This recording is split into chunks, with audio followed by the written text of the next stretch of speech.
ओम श्री परमात्मने नमः। श्रीमद्भगवद्गीता अथ श्री षष्ठो अध्याय। यह श्रीमद्भगवद्गीता का छठा अध्याय है। श्री भगवानुवाच अनाश्रितः कर्मफलं कार्यं कर्म करोति यः स सन्न्यासी च योगी च न निरग्निर्न चाक्रियः।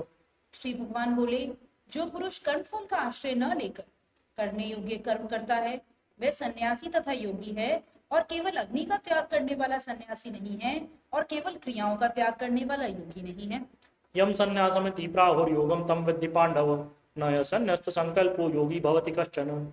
हे अर्जुन, जिसको सन्यास ऐसा कहते हैं उसी को तू योग जान, क्योंकि संकल्पों का त्याग न करने वाला कोई भी पुरुष योगी नहीं होता। आरुक्षोर्मुनेर्योगं कर्म कारणमुच्यते योगारूढ़स्य तस्यैव शमः कारणमुच्यते। योग में आरूढ़ होने की इच्छा वाले मननशील पुरुष के लिए योग की प्राप्ति में निष्काम भाव से कर्म करना ही हेतु कहा जाता है, और योगारूढ़ हो जाने पर उस योगारूढ़ पुरुष का जो सर्व संकल्पों का अभाव है वही कल्याण में हेतु कहा जाता है। यदा हिनेन्द्रियार्थेषु न कर्मसु न सज्जते सर्व संकल्प संन्यासी योगारूढ़स्तदुच्यते। जिस काल में न तो इंद्रियों के भोगों में और न कर्मों में ही आसक्त होता है उस काल में सर्व संकल्पों का त्यागी पुरुष योगारूढ़ कहा जाता है। उद्धरेदात्मनात्मानं नात्मानम् अवसादयेत् आत्मैव ह्यात्मनो बन्धुर आत्मैव रिपुरात्मनः। अपने द्वारा अपना संसार समुद्र से उद्धार करे और अपने को अधोगति में न डाले, क्योंकि यह मनुष्य आप ही तो अपना मित्र है और आप ही अपना शत्रु है।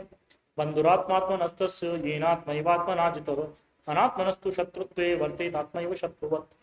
जिस जीवात्मा द्वारा मन और इंद्रियों सहित शरीर जीता हुआ है उस जीवात्मा का तो वह आप ही मित्र है, और जिसके द्वारा मन और इंद्रियों सहित शरीर नहीं जीता गया है उसके लिए वह आप ही शत्रु के सदृश शत्रुता में बरतता है। जितात्मनः प्रशान्तस्य परमात्मा समाहितः शीतोष्ण सुख दुःखेषु तथा मानापमानयोः। सर्दी गर्मी और सुख दुख आदि में तथा मान और अपमान में जिसके अंतःकरण की वृत्तियां भली भांति शांत है, ऐसे स्वाधीन आत्मा वाले पुरुष के ज्ञान में सच्चिदानंद घन परमात्मा सम्यक प्रकार से स्थित है, अर्थात उसकी ज्ञान में परमात्मा के सिवा अन्य कुछ है ही नहीं। ज्ञान विज्ञान तत्तात्मा कूटस्थो विजितेन्द्रियः युक्त इत्युच्यते योगी समलोष्टाश्म कांचनः। जिसका अंतःकरण ज्ञान विज्ञान से तृप्त है, जिसकी स्थिति विकार रहित है, जिसकी इंद्रियां भली भांति जीती हुई हैं और जिसके लिए मिट्टी पत्थर और सुवर्ण समान है, वह योगी युक्त अर्थात भगवत प्राप्त है, ऐसा कहा जाता है। सुहृन्मित्रार्युदासीन मध्यस्थ द्वेष्य बंधुषु साधुष्वपि च पापेषु समबुद्धिर्विशिष्यते। सुहृद अर्थात स्वार्थ रहित सबका हित करने वाला, मित्र वैरी, उदासीन अर्थात पक्षपात से रहित, मध्यस्थ अर्थात दोनों ओर की भलाई चाहने वाला, द्वेष और बंधुगणों में धर्मात्माओं में और पापियों में भी समान भाव रखने वाला अत्यंत श्रेष्ठ है। योगी युञ्जीत सततम् आत्मानं रहसि स्थितः एकाकी यत चित्तात्मा निराशीर परिग्रहः। मन और इंद्रियों सहित शरीर को वश में रखने वाला, आशा रहित और संग्रह रहित योगी अकेला ही एकांत स्थान में स्थित होकर आत्मा को निरंतर परमात्मा में लगावे। शुचौ देशे प्रतिष्ठाप्य स्थिरम् आसनमात्मनः नात्युच्छ्रितं नातिनीचं चैराजिनकुशोत्तरम्।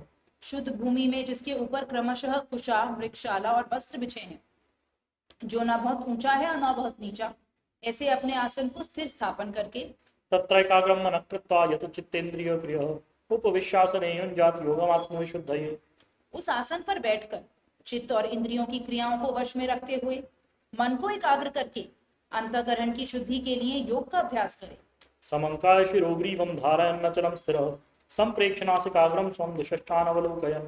काया सिर और गले को समान एवं अचल धारण करके और स्थिर होकर अपनी नासिका के अग्रभाग पर दृष्टि जमाकर अन्य दिशाओं को न देखता हुआ प्रशांतात्मा विगतभिः ब्रह्मचारी व्रते स्थितः मनः संयम्य मच्चित्तो युक्त आसीत मत्परः। ब्रह्मचारी के व्रत में स्थित बहिरहित तथा भली भांति शांत अंतःकरण वाला सावधान योगी मन को रोककर मुझ में चित्त वाला और मेरे परायण होकर स्थित होवे। युञ्जन्नेवं सदात्मानं योगी नियतमानसः शान्तिं निर्वाण परमां मत्संस्थामधिगच्छति। वश में किए हुए मन वाला योगी इस प्रकार आत्मा को निरंतर मुझ परमेश्वर के स्वरूप में लगाता हुआ मुझ में रहने वाली परमानंद की पराकाष्ठा रूप शांति को प्राप्त होता है। नात्यश्नतस्तु योगोस्ति न च एकान्तमनश्नतः न चातिस्वप्नशीलस्य जाग्रतो नैव चार्जुन। हे अर्जुन, यह योग न तो बहुत खाने वाले का न बिल्कुल न खाने वाले का ना बहुत शयन करने के स्वभाव वाले का और न सदा जागने वाले का ही सिद्ध होता है। युक्त आहार विहारस्य युक्त चेतस्य कर्मसु युक्त स्वप्नावबोधस्य योगो भवति दुःखः। दुखों का नाश करने वाला योग तो यथा योग्य आहार विहार करने वाले का, कर्मों में यथा योग्य चेष्टा करने वाले का और यथा योग्य सोने तथा जागने वाले का ही सिद्ध होता है। यदा विनियतं चित्तम् आत्मन्येवावतिष्ठते निःस्पृहः सर्वकामेभ्यो युक्त इत्युच्यते तदा। अत्यंत वश में किया हुआ चित्त जिस काल में परमात्मा में ही भली भांति स्थित हो जाता है, उस काल में संपूर्ण भोग से स्पृहा रहित पुरुष योग युक्त है, ऐसा कहा जाता है। यथा दीपो निवातस्थो नेङ्गते सोपमा स्मृता योगिनो यत् चित्तस्य युञ्जतो योगमात्मनः। जिस प्रकार वायु रहित स्थान में स्थित दीपक चलायमान नहीं होता, वैसे ही उपमा परमात्मा के ध्यान में लगे हुए योगी के जीते हुए चित्त की कही गई है। यत्रोपरमते चित्तं निरुद्धं योगसेवया यत्र चैवात्मनात्मानं पश्यन्नात्मनि तुष्यति। योग के अभ्यास से निरुद्ध चित्त जिस अवस्था में उपराम हो जाता है और जिस अवस्था में परमात्मा के ध्यान से शुद्ध हुई सूक्ष्म बुद्धि द्वारा परमात्मा को साक्षात करता हुआ सच्चिदानंद घन परमात्मा में ही संतुष्ट रहता है। सुखम अत्यंतिकम यत्तत् बुद्धिग्राह्यमतीन्द्रियं वेत्ति यत्र न चैवायं स्थितश्चलति तत्ततः। इंद्रियों से अतीत केवल शुद्ध हुई सूक्ष्म बुद्धि द्वारा ग्रहण करने योग्य जो अनंत आनंद है, उसको जिस अवस्था में अनुभव करता है और जिस अवस्था में स्थित यह योगी परमात्मा के स्वरूप से विचलित होता ही नहीं। यम लब्ध्वा चापरं लाभं मन्यते नाधिकं ततः यस्मिन् स्थितो न दुःखेन गुरुणापि विचाल्यते। परमात्मा की प्राप्ति रूप जिस लाभ को प्राप्त होकर उससे अधिक दूसरा कुछ भी लाभ नहीं मानता और परमात्मा प्राप्ति रूप जिस अवस्था में स्थित योगी बड़े भारी दुख से भी चलायमान नहीं होता। तम विद्यात् दुःख संयोगम वियोगम योग संजितम स निश्चयेन योक्तव्यो योगो निर्वण्य चेतसा। जो दुख रूप संसार के संयोग से रहित है तथा जिसका नाम योग है, उसको जानना चाहिए। वह योग ना उकताए हुए अर्थात धैर्य और उत्साह युक्त चित्त से निश्चय पूर्वक करना कर्तव्य है।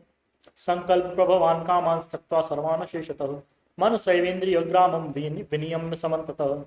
संकल्प से उत्पन्न होने वाली संपूर्ण कामनाओं को निशेष रूप से त्याग कर और मन के द्वारा इंद्रियों के समुदाय को सभी ओर से भली भांति रोककर शनै शनैरुपरमेत बुद्ध्यादृति गृहीतया आत्मसंस्थं मन कृत्वा न किंचिदपि चिन्तयेत्। क्रम क्रम से अभ्यास करता हुआ उप्रति को प्राप्त हो तथा धैर्य युक्त बुद्धि के द्वारा मन को परमात्मा में स्थित करके परमात्मा के सिवा और कुछ भी न चिंतन करे। यतो यतो निश्चरति मनश्चंचलमस्तरं ततस्ततो नियम्यैतत् आत्मन्येव वशं नयेत्। यह स्थिर न रहने वाला और चंचल मन जिस शब्द आदि विषय के निमित्त से संसार में विचरता है, उस विषय से रोककर यानी हटाकर इसे बार बार परमात्मा में ही निरुद्ध करे। प्रशांत मन संहीनम योगिनम सुखमुत्तमम उपैति शांत रजसम ब्रह्मभूतम कल्मषम। क्योंकि जिसका मन भली प्रकार शांत है, जो पाप से रहित है और जिसका रजोगुण शांत हो गया है, ऐसे ही सच्चिदानंद घन ब्रह्म के साथ एक ही भाव से हुए योगी को उत्तम आनंद प्राप्त होता है। युञ्जन्नेवं सदात्मानं योगी विगत कल्मषः सुखेन ब्रह्म संस्पर्शम अत्यंतम सुखमश्नुते। वह पाप रहित योगी इस प्रकार निरंतर आत्मा को परमात्मा में लगाता हो सुख पूर्वक परब्रह्म परमात्मा की प्राप्ति रूप आनंद अनंत आनंद का अनुभव करता है। सर्वभूतस्थम आत्मानं सर्वभूतानि चात्मनि ईक्षते योग युक्तात्मा सर्वत्र समदर्शनः। सर्वव्यापी अनंत चेतन में एक ही भाव से स्थिति रूप योग से युक्त आत्मा वाला तथा सब में समभाव से देखने वाला योगी आत्मा को संपूर्ण भूतों में स्थित और संपूर्ण भूतों को आत्मा में कल्पित देखता है। यो मां पश्यति सर्वत्र सर्वं च मयि पश्यति तस्याहं न प्रणश्यामि स च मे न प्रणश्यति। जो पुरुष संपूर्ण भूतों में सबके आत्मरूप मुझ वासुदेव को ही व्यापक देखता है और संपूर्ण भूतों को मुझ वासुदेव के अंतर्गत देखता है, उसके लिए मैं अदृश्य नहीं होता और वो मेरे लिए अदृश्य नहीं होता। सर्वभूतस्थितं यो मां भजत्येकत्वमास्ततः सर्वथा वर्तमानोऽपि स योगी मयि वर्तते। जो पुरुष एक ही भाव में स्थित होकर संपूर्ण भूतों में आत्मरूप से स्थित मुझ सच्चिदानंद घन वासुदेव को ही भजता है, वह योगी सब प्रकार से बरतता हुआ भी मुझ में ही बरतता है। आत्मौपम्येन सर्वत्र समं पश्यति अर्जुन सुखम वा यदि वा दुःखं स योगी परमो मतः। हे अर्जुन, जो योगी अपनी भांति संपूर्ण भूतों में सम देखता है और सुख अथवा दुख को भी सम देखता है, वह योगी परम श्रेष्ठ माना गया। अर्जुन उवाच यो यम योगस्त्वया प्रोक्तः साम्येन मधुसूदन एतस्याहं न पश्यामि चंचलत्वात् सतं स्थिराम्। अर्जुन बोले, हे मधुसूदन, जो यह योग आपने संभाव से कहा है, मन के चंचल होने से मैं इसकी नित्य स्थिति को नहीं देखता हूँ चंचलम हिमन कृष्ण प्रमाति बलवदृढ़ तस्याहम निग्रहम मन्ये वायुरिक्षु दुष्करम। क्योंकि हे श्री कृष्ण, यह मन बड़ा चंचल प्रमथन स्वभाव वाला, बड़ा दृढ़ और बलवान है, इसलिए उसको वश में करना मैं वायु को रोकने के भांति अत्यंत दुष्कर मानता हूँ। श्री भगवान उवाच असंशयं महाबाहो मनो दुर्निग्रहं चलम अभ्यासेन तु कौन्तेय वैराग्येण च गृह्यते। श्री भगवान बोले, हे महाभाव, निसंदेह मन चंचल और कठिनता से वश में होने वाला है, परंतु हे कुंती पुत्र अर्जुन, यह अभ्यास और वैराग्य से वश में होता है। असंयतात्मना योगो दुष्प्राप इति मे मतिः वश्यात्मना तु यतता शक्यो वाप्तुमुपायतः। जिसका मन वश में किया हुआ नहीं है, ऐसे पुरुष द्वारा योग दुष्प्राप्य है, और वश में किए हुए मन वाले प्रयत्नशील पुरुष द्वारा साधन से उसका प्राप्त होना सहज है। यह मेरा मत है। अर्जुन उवाच अयतिः श्रद्धयोपेतो योगाच्चलितमानसः अप्राप्य योग संसिद्धिं कांगतिं प्रश्न गच्छति। अर्जुन बोले, हे श्री कृष्ण, जो योग में श्रद्धा रखने वाला है किंतु संयमी नहीं है, इस कारण जिसका मन अंतकाल में योग से विचलित हो गया है, ऐसा साधक योग की सिद्धि को अर्थात भगवत साक्षात्कार को न प्राप्त होकर किस गति को प्राप्त होता है? कच्चिन्नो भय विभ्रष्ट छिन्नाभ्रमे नश्यति अप्रतिष्ठो महाबाहो विमूढ़ो ब्रह्मण पथि। हे महाभावो, क्या वे भगवत प्राप्ति के मार्ग में मोहित और आश्रय रहित पुरुष छिन्न भिन्न बादल की भांति दोनों ओर से भ्रष्ट होकर नष्ट तो नहीं हो जाता? एतन्मे संशयं कृष्ण छेत्तुमर्हस्य शेषतः तदन्यः संशयस्यास्य चेता न उपपद्यते। हे श्री कृष्ण, मेरे इस संशय को संपूर्ण रूप से छेदन करने के लिए आप ही योग्य हैं, क्योंकि आपके सिवा दूसरा इस संशय का छेदन करने वाला मिलना संभव नहीं है। श्री भगवान उवाच पार्थ नैवेह नामुत्र विनाशस्तस्य विद्यते न हि कल्याणकृत् कश्चित् दुर्गतिं तात गच्छति। श्री भगवान बोले, हे पार्थ, उस पुरुष का न तो इस लोक में नाश होता है और न परलोक में ही, क्योंकि हे प्यारे, आत्मोद्धार के लिए अर्थात भगवत प्राप्ति के लिए कर्म करने वाला कोई भी मनुष्य दुर्गति को प्राप्त नहीं होता। प्राप्य पुण्यकृतान् लोकान् उषित्वा शाश्वती समाः शुचीनां श्रीमतां ये योगभ्रष्टो विजायते। योग भ्रष्ट पुरुष पुण्यवानों के लोकों को अर्थात स्वर्ग आदि उत्तम लोकों को प्राप्त होकर उनमें बहुत वर्षों तक निवास करके फिर शुद्ध आचरण वाले श्रीमान पुरुषों के घर में जन्म लेते हैं। अथवा योगिनामेव कुले भवति धीमताम् एतद् दुर्लभतरं लोके जन्म यदीदृशम्। अथवा वैराग्यवान पुरुष उन लोकों में न जाकर ज्ञानवान योगियों के कुलों में जन्म लेते हैं, परंतु इस प्रकार का जो जन्म है सो संसार में निसंदेह अत्यंत दुर्लभ है। तत्र तं बुद्धि संयोगं लभते पौर्वदेकं यतते च ततो भूय संसिद्धौ कुरु नंदन। वहां उस पहले शरीर में संग्रह किए हुए बुद्धि संयोग को अर्थात संबुद्धि रूप योग के संस्कारों को अनायास ही प्राप्त हो जाता है, और हे गुरुनंदन, उसके प्रभाव से वह फिर परमात्मा की प्राप्ति रूप सिद्धि के लिए पहले से भी बढ़कर यह प्रयत्न करता है। पूर्वाभ्यासेन तेनैव रेते अवशोऽपि सः जिज्ञासुरपि योगस्य शब्द ब्रह्मादि वर्तते। वह श्रीमानों के घर में जन्म लेने वाला योग भ्रष्ट पराधीन हुआ भी उस पहले के अभ्यास से ही निसंदेह भगवान की ओर आकर्षित किया जाता है, तथा संबुद्धि रूप योग का जिज्ञासु भी वेद में कहे हुए सकाम कर्मों के फल का उल्लंघन कर जाता है। प्रयत्नाद्यतमानस्तु योगी संशुद्ध किल्बिषः अनेक जन्म संसिद्ध ततो याति परांगतिम्। परंतु प्रयत्न पूर्वक अभ्यास करने वाला योगी तो पिछले अनेक जन्मों के संस्कार बल से इसी जन्म में संसिद्ध होकर संपूर्ण पापों से रहित हो फिर तत्काल ही परम गति को प्राप्त होता है। तपस्विभ्योऽधिको योगी ज्ञानिभ्योऽपि मतोऽधिकः कर्मिभ्यश्चाधिको योगी तस्माद् योगी भवार्जुन। योगी तपस्वियों से श्रेष्ठ है, शास्त्र ज्ञानियों से भी श्रेष्ठ माना गया है, और सकाम कर्म करने वालों से भी योगी श्रेष्ठ है, इसलिए हे अर्जुन, तू योगी हो। योगिनामपि सर्वेषां मद्गतेनान्तरात्मना श्रद्धावान भजते यो मां स मे युक्ततमो मतः। संपूर्ण योगियों में भी जो श्रद्धावान योगी मुझ में लगे हुए अंतरात्मा से मुझको निरंतर भजता है, वह योगी मुझे परम श्रेष्ठ माने। ओम तत्सदिति श्रीमद्भगवद्गीतासु उपनिषत्सु ब्रह्मविद्यायां योगशास्त्रे कृष्णार्जुन संवादे आत्मसंयम योगो नाम षष्ठोऽध्यायः।